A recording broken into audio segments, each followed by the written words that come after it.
Vitória do Tricolor 2-1, que segue líder do Brasileiro. Até explicando aqui um pouco do espelho, o roteiro do programa. A gente vai começar com o São Paulo, que é o líder do Brasileiro, até porque, embora do ponto de vista de debate, o jogo Cruzeiro e Vasco traga mais elementos, a gente tem que esperar um pouco o que vai acontecer por lá. Claro. Então, nossa reportagem está por lá, as entrevistas. Por que eu estou falando isso? Porque há muita pressão sobre o técnico Tite. Lógico. Então, a gente vai falar de futebol. O jogo do São Paulo com o Red Bull Bragantino é mais campo mesmo.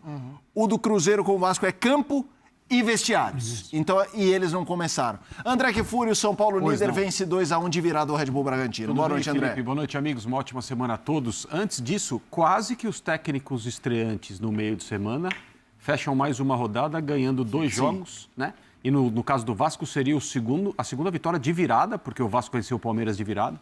E hoje conseguiu virar com 1 a menos sobre o Cruzeiro no finalzinho do jogo e depois levou o 3-3, que foi o gol do Japa, né? Que deu o placar final ao jogo. Mas falando sobre o São Paulo, quando você pega o que acontece com um time depois de uma mudança na comissão técnica e uma mudança criticada, né? Elogiada por alguns, criticada por muitos. Eu creio que a maioria da crítica foi contra a mudança, mas certamente teve gente que achou que estava na hora mesmo e concordou com os argumentos oferecidos no dia seguinte ou alguns dias depois pela diretoria do São Paulo a respeito de quando foi feita a mudança, com olhos para uma data FIFA que está chegando e um pouquinho mais adiante a parada do campeonato por causa da Copa do Mundo. Então essa nova comissão técnica poderia ter um tempo muito mais utilizável, mais útil para trabalhar. Mas quando você vê o comportamento do time, desde que o Roger e a comissão técnica dele assumiu, então hoje é a segunda partida, segunda vitória, essa vitória fora de casa, embora o São Paulo já tivesse vencido fora de casa com a comissão técnica anterior, um jogo difícil hoje, porque o Bragantino, além de ter saído na frente, dificultava muito a vida do São Paulo até aquele trecho do jogo. Eu não acho que um técnico que tem conhecimento de que precisa primeiro conquistar o torcedor, né? E o torcedor ele só vai ficar satisfeito se o time ganhar. Acho que pouca gente está preocupada em como ganha, né? Quando você tem um técnico criticado antes de estrear, né? Quando a torcida já demonstra que está descontente com a opção feita pelo clube, esse cara ele só tem uma solução. Ele precisa ganhar. E o São Paulo não só está ganhando, como está jogando bem. É um começo que eu imagino que talvez nem o Roger esperava. E hoje foi mais uma boa atuação do São Paulo para virar um jogo num lugar difícil de jogar, contra um bom time, que é o time do Bragantino. E o Roger, desse jeito, ele se aproxima desse primeiro objetivo que ele tem, que é quebrar, ou pelo menos diminuir um pouco, da reticência do torcedor do São Paulo em relação à contratação. E o que é curioso, Gustavo Zupac, é que o São Paulo tem um histórico muito ruim em Bragança, aí ganha as quartas de final em Bragança com o Crespo. É verdade. Não é que ele achou o caminho, mas o Roger também achou. Eu queria que você trouxesse um pouco sua percepção dessa partida, a vitória do São Paulo. São Paulo líder do Brasileiro. Zupac, boa noite. Bem, boa noite, Mota. Boa noite aos companheiros, boa noite ao fã de esportes. Foi uma vitória justa do São Paulo. Eu gostei muito da postura do São Paulo em Bragança. São Paulo tentou ser um time agressivo a maior parte do tempo. É verdade que depois que fez o gol da virada, né, o gol do Caleri, o Bragantino passou a apertar um pouco mais e exigir um pouco mais do Rafael. Mas mesmo com essa postura do São Paulo de tentar ser mais agressivo em um primeiro tempo com ainda mais posse de bola, tentando atacar as costas da linha defensiva do Bragantino, que costuma ser um pouco alta, o São Paulo não conseguiu ter volume de finalização. Sabe quantos chutes o São Paulo deu? Não chutes certos, chutes totais no segundo tempo? 2. Os 2 gols. Foram 2 chutes no primeiro tempo, 2 chutes no segundo tempo. Então, mesmo com o São Paulo tentando ter uma postura agressiva e tentando empurrar o time do Bragantino para trás, o São Paulo teve dificuldade para encontrar o caminho das finalizações, mas foi muito competente quando as encontrou. Foram 2 gols de cruzamento. O primeiro gol, o Sabino, foi muito espirituoso no seu chute, né? Um chute improvável de entrar onde entrou, né? E para o Sabino é importante, é o cara que vem tentando se afirmar o tempo inteiro no São Paulo, e acho que com o Roger ele vai ser um jogador muito importante. Roger gosta de zagueiros que tentam a construção, e o Sabino tenta a construção. E o segundo gol ele é emblemático porque ele fala de 2 jogadores desse bom momento do São Paulo, bom momento que vinha desde o Crespo. Vamos lembrar que o Crespo foi demitido em uma sequência boa, apesar da eliminação no Campeonato Paulista, que é o cruzamento do Lucas Ramon, que vem sendo uma alternativa interessante pela direita, a falha, mais uma falha, né, do goleiro Cleiton, que saiu totalmente em falso no cruzamento, e o Caleri, tão elogiado no jogo do meio de semana. Impressionante, né? Deu um grande momento de afirmação do Jonathan Caleri para dar essa vitória ao São Paulo. Então, pela postura do São Paulo, pela dificuldade em criar as oportunidades, pela relevância da vitória no local e no momento, na semana, um baita de um resultado do São Paulo em Bragança. Eu acho que esse é um ponto, né, Jean? A gente, quando pensa nos times ponteiros, a gente avalia o resultado muitas vezes no território em que ele é obtido em comparação aos outros times. A gente sabe que muita gente vai viajar a Bragança e poucos vão sair com 3 pontos. Então, acho que do ponto de vista de resultado é excelente. E de bola, como é que você vê esse São Paulo, Jean? Boa noite. Perfeito. Boa noite a todos. Bom, eu acho que primeiro é o que você falou, né? A gente comparar essa vitória, ela é imensamente maior na comparação com a vitória diante da Chapecoense. Né? A gente sabe que por tudo que tinha acontecido, ganhar da Chapecoense em casa ia ser uma obrigação no sentido de que se não ganhasse, já iam começar os discursos, né? Ah, tá vendo, demitiu o Crespo e tal. Essa vitória não. Essa é uma vitória que, como você disse, é uma vitória difícil, é uma vitória rara, é uma vitória que nem todo mundo vai conseguir, mesmo os candidatos a título, certamente eles não vão vencer todos os jogos, né? Os times que anseiam ficar lá na ponta de cima, eles não vão vencer todos eles, o Bragantino fora de casa, então eu acho que é uma vitória muito grande. Ah, como jogou? Eu acho que jogou bem, quer dizer, você tem que jogar bem. Você não vai conseguir ganhar do Bragantino jogando mal, né? Fora de casa, sobretudo. Poderia ter sido um empate, o jogo evidentemente que poderia, né? Pelas chances criadas. O Zupa falava do número de finalizações. Sim, o Bragantino finalizou muito mais, mas também é bom dizer que esteve atrás do placar, né? A partir do momento que o São Paulo vira. Ok, o São Paulo também esteve atrás, né? Aliás, só um parênteses, Felipe, que eu acho legal.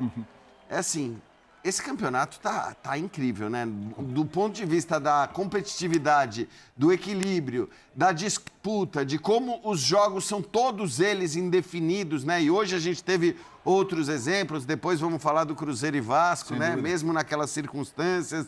O próprio Palmeiras vence o Mirassol jogando em casa, mas podia ter sido um empate também. Então, assim, são jogos todos eles, né? Raras as exceções, são jogos equilibrados, disputados, e esse foi mais um. Agora, como disse o Zupa, o São Paulo teve o mérito de ser mais eficiente do que o Bragantino, não tem muito o que discutir da vitória, não é fácil jogar como o São Paulo jogou e criar o quanto o São Paulo criou, porque o São Paulo também criou. Então, acho que, assim, é uma vitória importantíssima, né? Seja pela tabela, pelos 3 pontos, seja porque esta é uma vitória que a gente não pode afirmar que o São Paulo com o Crespo conseguiria. Óbvio, não estou de maneira alguma, né, diminuindo o Crespo e fui contra, estou entre aqueles que foi contra a demissão do Crespo. Eu também. Acho que não tem muito o que dizer. Aliás, tem uma mensagem no YouTube que foi engraçada até, né, porque poderia ser o argumento de muita gente, por exemplo, diante da Chapecoense. Bela vitória do time do Crespo, né? Quer dizer, vai ter muita gente ainda por um tempo pensando assim, imaginando que poderia ser assim, mas para o Roger, né, por tudo que o André falou também, para o Roger é muito importante essa vitória, que não é uma vitória fácil. Vamos lá, eu queria jogar aí para vocês na bancada discutirem o jogo. E eu vou puxar pelo Roger. Eu acho que já vem o Caleri, já vem outros elementos dessa partida. Mas, puxo, jogando para você. Vamos lá. Desapegando da pressão, qual a importância de um início? Vitória aqui, vitória ali. Porque hoje é muito difícil precisar onde está a mão do Crespo e onde está a assinatura do Roger.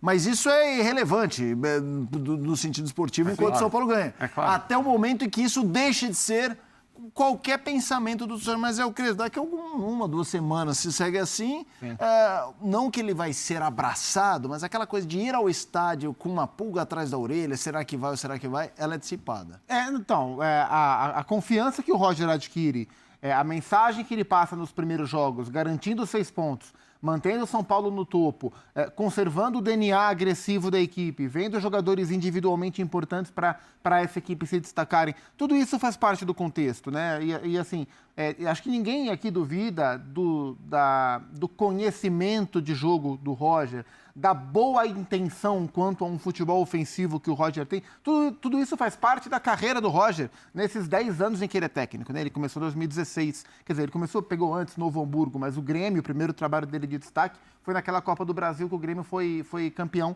em 2016 e depois o Renato pegou o trabalho de 17 para frente.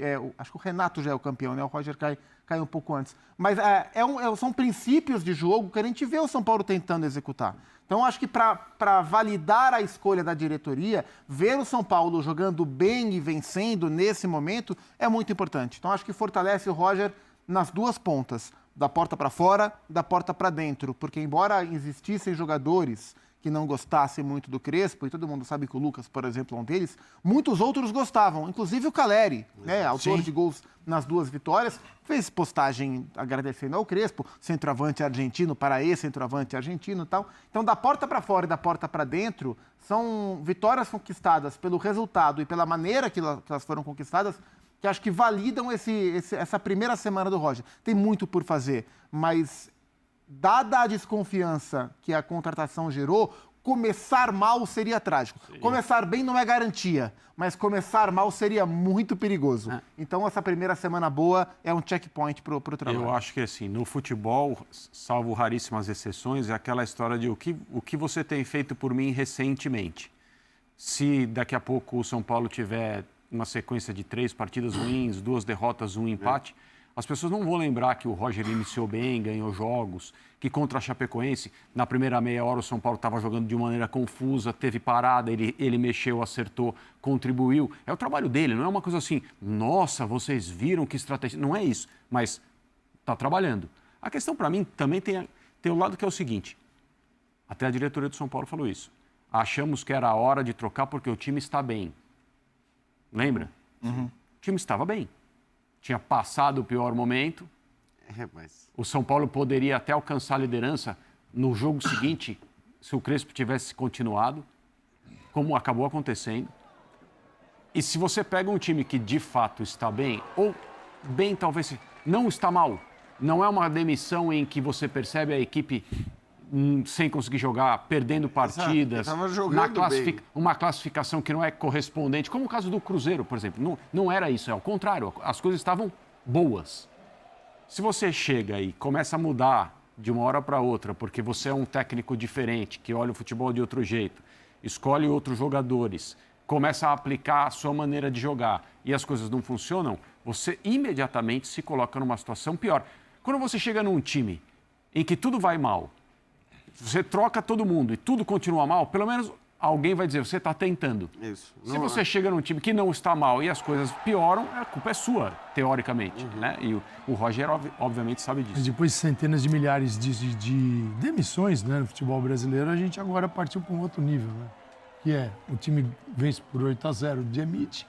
O outro time está bem, você demite. Porque está bem? Porque está bem. O negócio é ir mal. Mas o lance, tem um lance que vem data FIFA aí, pode ajudar. Mas você pega a formação de São Paulo, tirando... foi o Wendel no jogo de quarta-feira, como lateral esquerdo, e agora veio Enzo Dias. É o mesmo time. Numa estrutura muito clara, muito clara. Meio de campo, Danielzinho, Bobadilha, Marcos Antônio, legal. 3, o Lucas Moura um pouco acima, solto, né? Sem aquela velocidade que sempre o caracterizou. E aí, Caleri e Luciano. Na hora que precisar começar a mexer, não estou falando de segundo tempo, estou falando de entrar para jogar. Porque você não vai até o final do ano assim.